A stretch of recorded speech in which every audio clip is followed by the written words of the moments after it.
Hello, my name is Jennifer Sprague, and I'm currently volunteering at the Poverello Center. It was formed in 1974 by a group of community members who united to create the Poverello Center. The organization was established as a ministry to feed the hungry, clothe the naked, and shelter the homeless in the Franciscan spirit of peace and care for others. It is an emergency adult homeless shelter.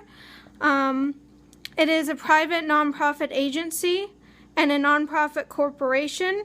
It is a private nonprofit agency due to the legal process of incorporation, which is under Section 501 of the Federal Code, which allows private nonprofits to become a corporation in order to run themselves, and there is a board of directors at the Poverello Center.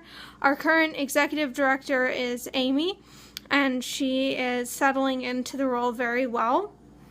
The strategies the Poverello employs are trauma-informed care, but their main strategy is motivational interviewing, and this is a tool to help people change. It's centered on being empathic and focusing on the client and being person-centered, and it prepares people for change by helping them resolve ambivalence, experience intrinsic motivation as opposed to extrinsic motivation, and it helps build their confidence towards change.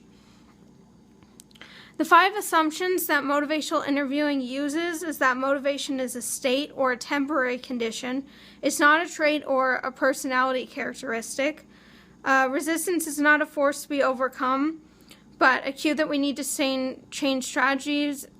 In other words, if a client is resisting a certain motivational interview strategy, then you should switch to another one because obviously the first one isn't working.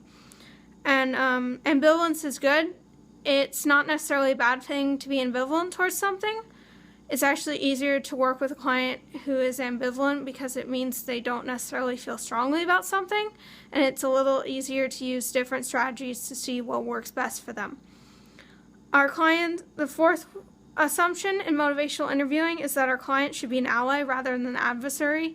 We're not supposed to fight against our clients. We're supposed to work with them because it is their life, and when push comes to shove, they are the ones who have to live with the consequences or the outcomes of the different strategies that are used in motivational interviewing.